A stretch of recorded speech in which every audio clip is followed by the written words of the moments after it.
नमस्कार प्यारे बच्चों, कैसे हैं आप सब।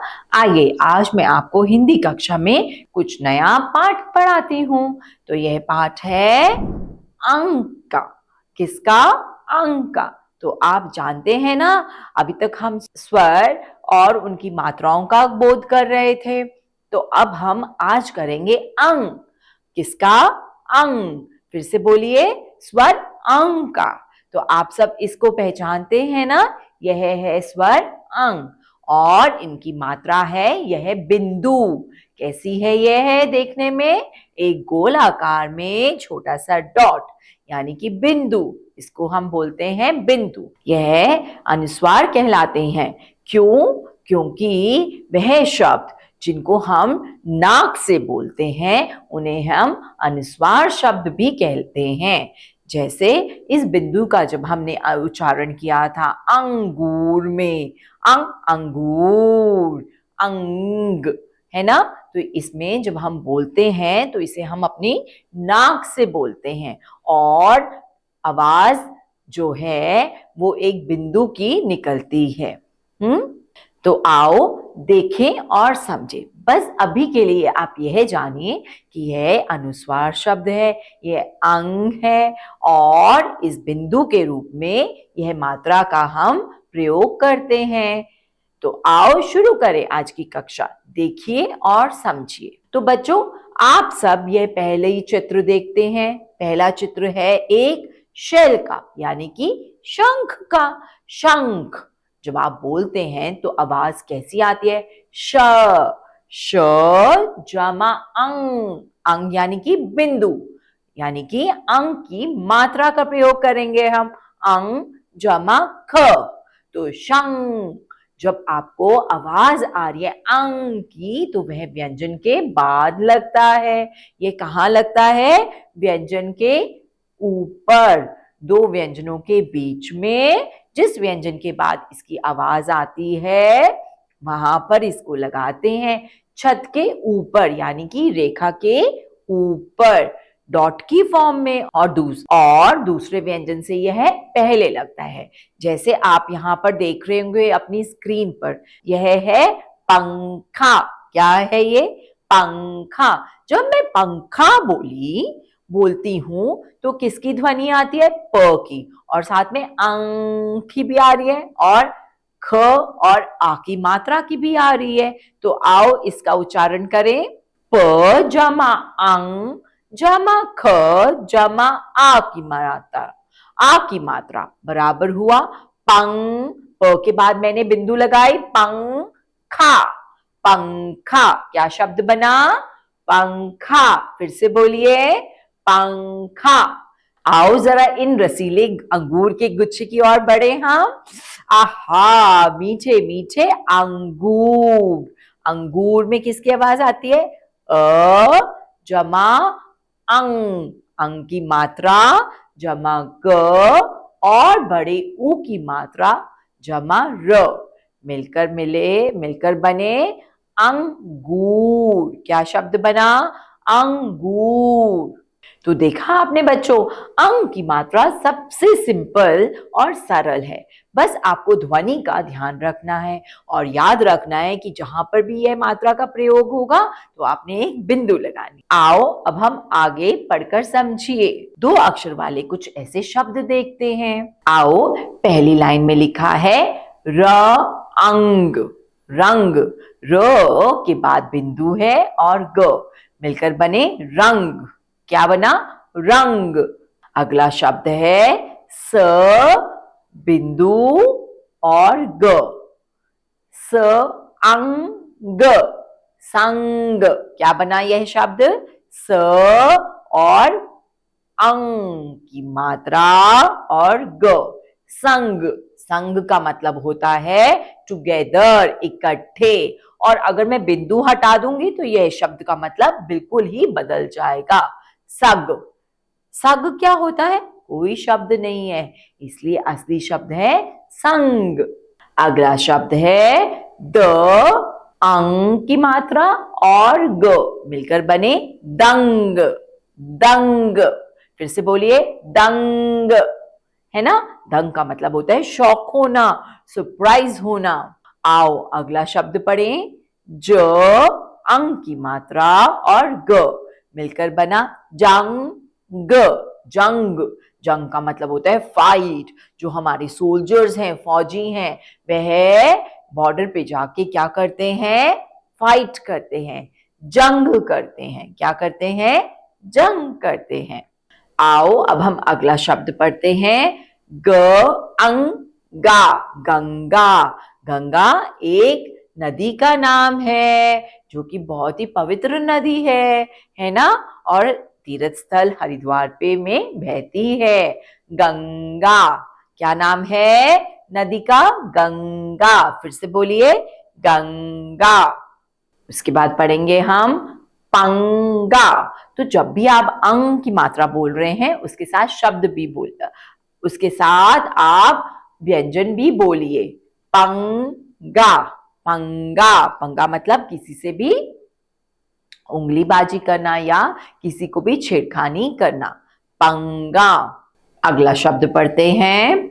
द अंग गा, दंगा। दंगा, दंगा का मतलब होता है फाइट। अगला शब्द है कंघा। कंघा, क अंग की मात्रा घा, घा यानी कि कंघा। कंघा का अर्थ होता है कंघी, कोम। आओ अब हम अगला शब्द पढ़ते हैं। अंडा। फिर से बोलिए, अंडा। अंडा, अंडा। अंडा के बाद अगला शब्द है झंडा।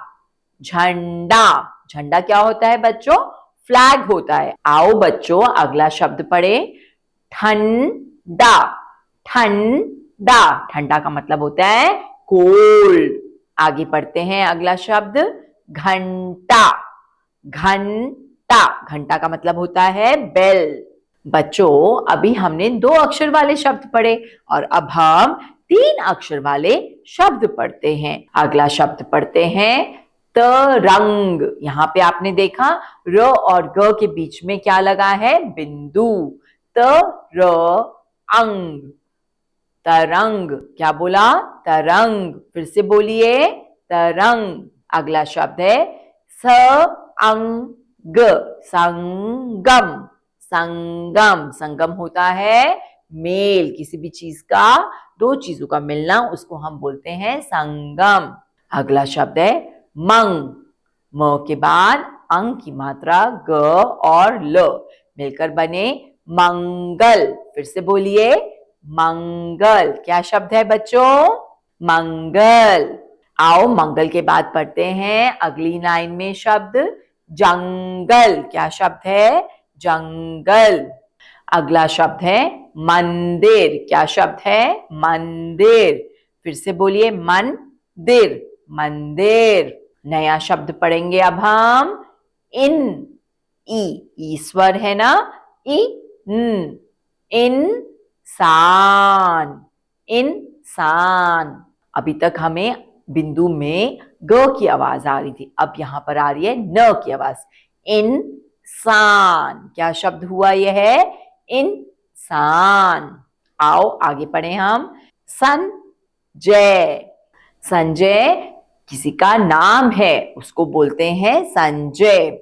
आओ अगला शब्द देखें। वसंत, वसंत। वसंत, आप सब जानते हैं ना, वसंत एक ऋतु का नाम है। अगला शब्द है संदूक। संदूक, संदूक का मतलब होता है एक बहुत बड़ा बॉक्स, है ना? पहले जमाने में लोगों के घरों में संदूक होते थे जिसमें वह कपड़े रखते थे और अपना अन्य सामान भी रखते थे। आजकल तो हमारे पास बहुत बड़ी अलमारियां, कबर्ड्स आ गई है ना, पर पहले क्या होता था? संदूक। आओ बच्चों अब हम अगला शब्द पढ़ें। जंजीर। जंजीर, जंजीर का अर्थ है चेन। अगला शब्द है संतान। संतान यानी कि बच्चे। आओ अब हम अगला शब्द पढ़ें। संसार। संसार, संसार यानी कि वर्ल्ड। आओ बच्चों अब हम 4 अक्षर वाले शब्दों का ज्ञान लेते हैं। पहला शब्द है सर, सरपंच, सरपंच। सरपंच कौन होता है बच्चों? सरपंच गांव का मुखिया, यानी कि जो गांव का हेड है उसको हम सरपंच कहते हैं। अगला शब्द है नंद, नंद लाल। क्या शब्द है यह? नंदलाल। कौन हुआ? नंदलाल किसी का नाम भी हो सकता है। अगला शब्द है पंचवटी। क्या शब्द है बच्चों? पंचवटी। फिर से बोलिए, पंचवटी। आओ बच्चों, अब हम आगे बढ़ते हैं। अगला शब्द है प ग डन, ड के ऊपर अंक की मात्रा और डी, पगडंडी। क्या शब्द है यह? पगडंडी। क्या शब्द है? पगडंडी। नव रंग। क्या शब्द है? नव रंग। चलो बच्चों, अगला शब्द देखो, रंग मंच। म अंग च, मंच। रंगमंच। रंगमंच किसको बोलते हैं? रंगमंच हम स्टेज को बोलते हैं कि ऊपर सभी जो पार्टिसिपेंट्स होते हैं वह नाटक करते हैं, नौटंकी करते हैं, ड्रामा करते हैं। रंगमंच। आओ आगे बढ़े। पंच, पंच रंग। पंच रंग, पंच का अर्थ होता है पांच और रंग का अर्थ है रंग, कलर, यानी कि 5 रंगों वाला पंच रंग। क्या शब्द हुआ? पंच रंग। अगला शब्द है कंक, क अंग क, कंक। Concrete, concrete. कंक्रीट जो होती है वह एक प्रकार का पदार्थ है जो कि हमें बिल्डिंग बनाने में हेल्प करता है। कंक्रीट। अगला शब्द है कमंडल, कमंडल। क्या शब्द है? कमंडल। साधु लोग अक्सर अपने हाथ में कमंडल लेके चलते हैं जिसमें वे थोड़ा सा जल स्टोर करते हैं। कमंडल। तो बच्चों देखा, आज आप सबने मेरे साथ अंक की मात्रा का प्रयोग करना सीखा। अंक की मात्रा का पहचान, उसका चिन्ह समझा, है ना? कितनी आसान और सरल है अंक की मात्रा, है ना? तो आप ऐसे ही अपनी बोली में देखिए कि हम कौन कौन से अंक की मात्रा वाले शब्दों का इस्तेमाल करते हैं, है ना? और इस पाठ का बार बार अध्ययन करिए, रिवाइज करिए और पढ़िए। चलो, मैं आपसे अगली कक्षा में फिर मिलूंगी।